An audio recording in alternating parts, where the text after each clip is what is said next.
ધર્મ સુખનો નહીં, સદ્ગુણોનો સહારો હોય.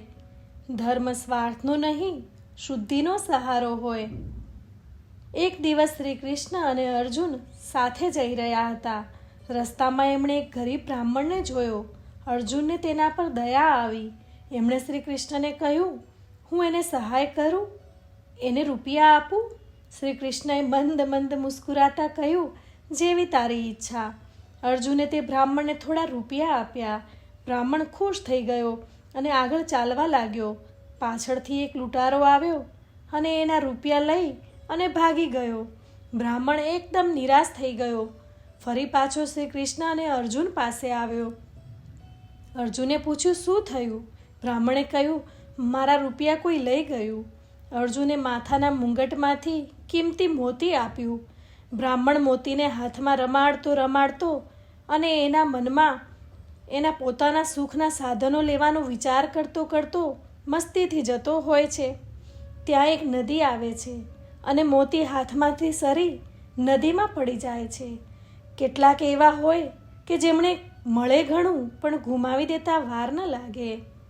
ફરી પાછો એ બ્રાહ્મણ જ્યાં અર્જુન અને શ્રી કૃષ્ણ વિશ્રામ કરતા હતા ત્યાં આવે છે અને પોતાની વાત કરે છે. અર્જુન શ્રી કૃષ્ણને કહે છે, મારું આપેલું આ બ્રાહ્મણ પાસે ટકતું કેમ નથી? આપ જ એને કંઈ આપો ને હવે. શ્રી કૃષ્ણએ બ્રાહ્મણને એક નાનકડો જૂનો સિક્કો આપ્યો.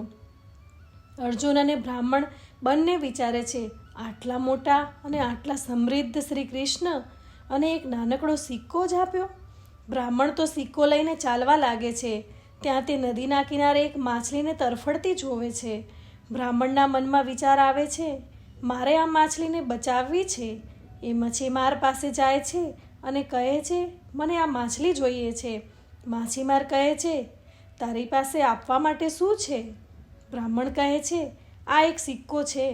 માછીમાર કહે છે, આ સિક્કામાંથી કંઈ માછલી મળે? પણ બ્રાહ્મણને તો કોઈ પણ સંજોગે એ માછલીને બચાવવી જ હતી. તે માટે બહુ રકઝક કરે છે અને અંતે માછીમાર એને માછલી આપી દે છે. બ્રાહ્મણ જેવી માછલી હાથમાં લે છે, માછલીના મુખમાંથી મોતી બહાર પડે છે. બ્રાહ્મણ ખુશખુશાલ થઈ જાય છે. જોર જોરથી બૂમો પાડે છે, મળી ગયું, મળી ગયું. એ જ સમયે પેલો લૂંટારો ત્યાંથી પસાર થતો હોય છે. તે સમજે છે કે આ બ્રાહ્મણ બધાને મારા માટે કહી દે છે. એટલે તે ગભરાઈને બ્રાહ્મણની રૂપિયાની પોટલી જે ચોરી હતી તે મૂકીને ભાગી જાય છે. બ્રાહ્મણ પાછો શ્રી કૃષ્ણ અને અર્જુન પાસે આવે છે અને પ્રણામ કરે છે. આ વખતે તે ખૂબ જ પ્રસન્ન હોય છે. અર્જુન શ્રી કૃષ્ણને પૂછે છે, આપે એક સિક્કો આપ્યો અને તેનો ઉદ્ધાર થઈ ગયો, કેવી રીતે? શ્રી કૃષ્ણએ કહ્યું, તારા સહારે જે મળ્યું તેમાંથી તેણે પોતાને સુખી કરવાનો વિચાર કર્યો અને મારા જ સહારે જે મળ્યું તેનાથી તેણે બીજાને સુખી કરવાનો પુરુષાર્થ કર્યો. જે બીજાને સુખી કરવાનો પ્રયત્ન કરે છે તેને બધા જ સુખ પ્રાપ્ત થાય છે. ધર્મ સુખી થવાનો સહારો હોવો જોઈએ કે સુખી કરવાનો, એ આપણે જાતે જ સમજવું છે. સુખી થવાનો સહારો સ્વાર્થ છે, સુખી કરવાનો સહારો પરમાર્થ છે. ધર્મ સુખનો નહીં, સદ્ગુણોનો સહારો હોય. ધર્મ સ્વાર્થનો નહીં, શુદ્ધિનો સહારો હોય. જો આ સમજાઈ જાય તો લાખો ભવોમાં જે ભૂલો કરી હોય તે પણ સુધરી જાય.